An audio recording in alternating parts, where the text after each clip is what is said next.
Mobil terbang ini cocok untuk Indonesia.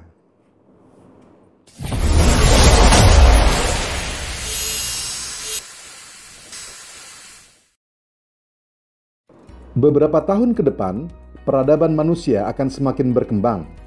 Revolusi transportasi manusia pun akan mengalami perubahan yang sangat dinamis.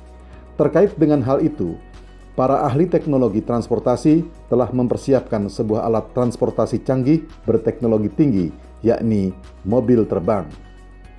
Saat ini, selain sedang diuji coba di Jepang, perusahaan otomotif terkemuka General Motors sedang menjajaki opsi di pasar taksi terbang, termasuk apakah akan membangun kendaraan yang dikenal sehari-hari sebagai mobil terbang. Langkah ini disebut sebagai bagian untuk mencari pertumbuhan dalam transportasi manusia masa depan. Kepala Eksekutif General Motors, Mary Barra, mengatakan bahwa berminat dengan pasar taksi udara. Mary mengatakan hal itu sesuai dengan pengembangan kendaraan listrik dan baterai listrik canggih Ultium. Menurut Mary, General Motors sangat percaya pada masa depan. GM tidak hanya untuk kendaraan, apalagi kekuatan dan fleksibilitas sistem baterai Ultium GM membuka pintu, termasuk untuk mobilitas udara. Taksi terbang adalah pesawat lepas landas dan mendarat vertikal atau VTOL yang menggunakan motor listrik sebagai pengganti mesin jet. Mobil ini dirancang untuk menghindari kebutuhan landasan pacu yang panjang.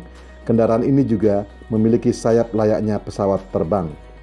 Taksi udara listrik kemungkinan besar akan terbang dengan rute tingkat rendah, mengurangi kemacetan lalu lintas di jalan raya seperti di jalan-jalan raya Indonesia. Tapi, ada potensi bahwa model ini bisa menambah kemacetan lalu lintas udara karena mereka menjadi lebih populer nantinya.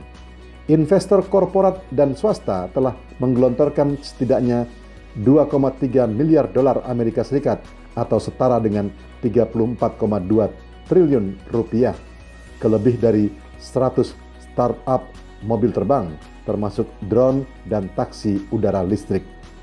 Sementara itu, produsen mobil terbang dari Jepang, Skydrive Inc., menggelar uji mobil terbang berpenumpang pertama di Jepang dengan menggunakan model SD03, dilansir laman resmi perusahaan tersebut.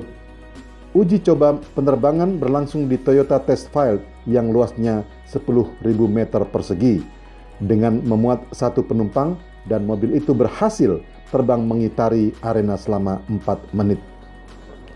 Mobil terbang Skydrive SD03 dikemudikan seorang pilot yang dibantu kinerja komputer untuk memastikan stabilitas mobil selama mengudara.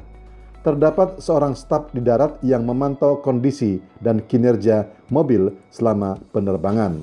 CEO Skydrive, Tomohiro Fukuzawa, mengatakan pihaknya senang telah mencetak sejarah mobil terbang berawak pertama di Jepang. Menurut Fukuzawa, Skydrive ingin membawa eksperimen ini ke level berikutnya pada tahun 2023, dan untuk itu pihaknya akan mempercepat perkembangan teknologi dan pengembangan bisnisnya. Mobil terbang itu seperti pesawat kecil bertipe vertical take-off dan landing atau eVTOL yang digadang-gadang akan menjadi moda transportasi masa depan, termasuk di Indonesia.